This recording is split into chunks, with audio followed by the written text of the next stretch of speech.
We have been told for decades that cholesterol is a ticking time bomb, waiting to clog your arteries. But what if I told you that cholesterol is actually the hero of your biology, not the villain? Without it, your brain wouldn't work, your hormones would crash, and you couldn't digest important nutrients. By the end of this video, you will know exactly why your body is desperate for cholesterol and why seeing that number go up, specifically on a low-carb diet, might actually be a sign of healing, not harm. I'm Dr. Jess Bilger, and I help people improve their metabolic health with natural, evidence-based solutions. Don't forget to hit that subscribe button, and let's get into it. To really grasp why this nutrient is so misunderstood, we have to start at the most basic building blocks of your body. First, we have to understand what cholesterol actually is. It isn't just some glob of grease floating in your blood to annoy your doctor. It is a structural necessity. Think of your body like a house. Every single cell in your body, billions of them, has a cell membrane, which is the wall that holds the cell together. Cholesterol is the mortar between the bricks. It keeps those walls strong but flexible. Now here's where the confusion happens.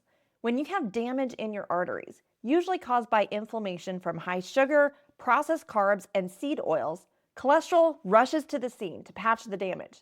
It's the firefighter putting out the fire.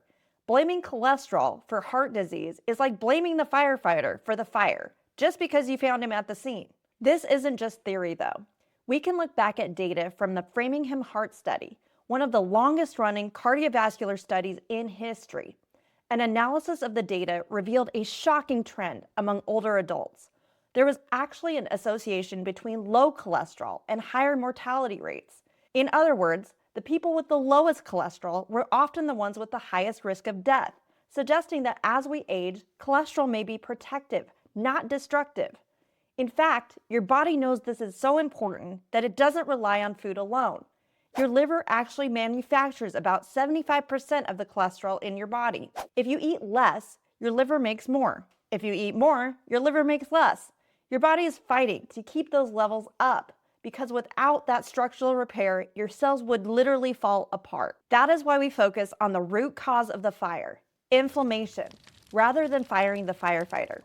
If you're trying to figure out how to fix root cause issues like inflammation, check out my free Metabolic Health Food Guide in the description below.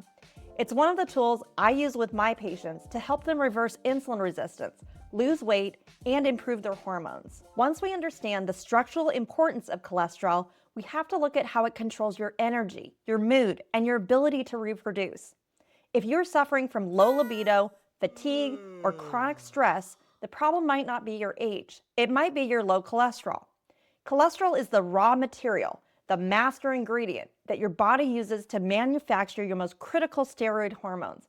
We're talking about testosterone, estrogen, progesterone, aldosterone, and cortisol. You can't make these hormones without cholesterol. It's biochemically impossible. This connection is well documented. A pivotal study examined over 4,000 men and found that those with lower total cholesterol levels had a significantly higher risk of sexual dysfunction. The researchers concluded that because cholesterol is involved in the synthesis of testosterone, driving levels too low can compromise sexual health. It goes beyond sex hormones, though. You also need cholesterol to synthesize vitamin D from sunlight. Vitamin D is crucial to keep your immune system running and optimized. If you are starving your body of cholesterol or artificially suppressing it too low, you are effectively shutting down the factory responsible for manufacturing the building blocks of your energy, vitality, mood, and immune function. Your hormones need fuel, and that fuel is cholesterol. Beyond hormones, there's a critical process happening in your gut that requires cholesterol every time you eat a meal. You can't absorb the nutrients from your food without cholesterol. Nutrient absorption happens with a substance called bile. Your liver uses cholesterol to create bile, which is stored in your gallbladder. Think of bile like the dish soap you use on a greasy pan.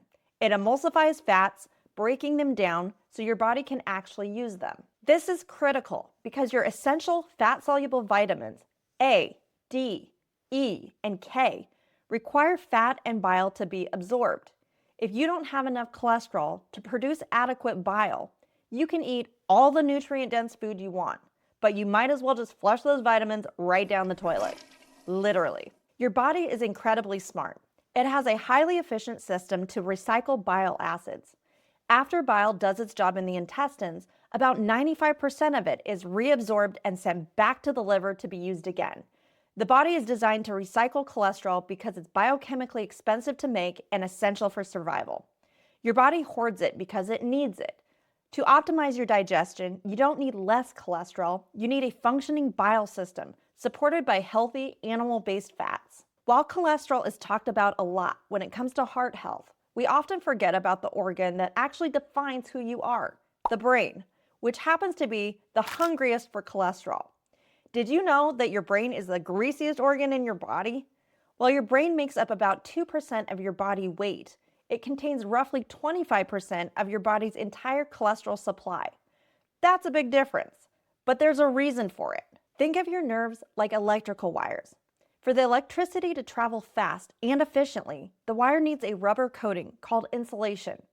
In your body, this insulation is called the myelin sheath, and it is made largely of cholesterol. This sheath allows neurons to communicate rapidly. Without enough cholesterol, that signal slows down, leading to brain fog, memory issues, and cognitive decline. There are studies linking very low cholesterol levels to cognitive impairment and even depression. Your brain needs those saturated animal fats and cholesterol to maintain the physical structure of your brain. So, if you want to keep your mind sharp as you age, do not fear the egg yolk and do not fear the steak. Fear the highly processed, high-carb diet that is so prevalent in most of the world. If cholesterol is so essential, why does every standard blood test flag it as dangerous? And why does it often go up when you actually start eating healthier? I see this panic all the time in my practice. I have patients who switch to an animal-based ketogenic diet and they feel amazing. They lose weight, their inflammation drops, and their energy skyrockets. But people panic because their LDL cholesterol goes up. Here is the problem. Standard Western medicine looks at cholesterol through the lens of the standard American diet. In the general population, high cholesterol almost always exists alongside high insulin and high inflammation. That combination is dangerous. But when you are metabolically healthy, the context changes completely. We have to look at the whole picture. If your triglycerides are low and your HDL is high, that high LDL is likely not doing damage. In fact, this is often a mechanism we see in people called lean mass hyperresponders. When you cut out carbs, your body switches from burning sugar to burning fat. Your liver packages energy, triglycerides, into boats called VLDL, very low density lipoproteins, to feed your muscles. As your muscles eat that energy, the boats shrink and become LDL. So in this specific context, that higher LDL number isn't a sign of disease. It is a sign that your body is efficiently trafficking energy to your cells. It's important not to treat any number in isolation. You need to look at each person's metabolic health as a whole. Context and nuance always matter. Cholesterol is a building block, a hormone producer, a brain protector, and a digester. It is not something to be feared, but something to be understood in the context of your overall metabolic health. I want to hear from you. Have you ever been told to lower your cholesterol despite eating healthy? Let me know in the comments below. If you found this video helpful, you're definitely going to want to watch this video next. Don't forget to like, share, and subscribe so you never miss a new video. Here's to feeling your best inside and out.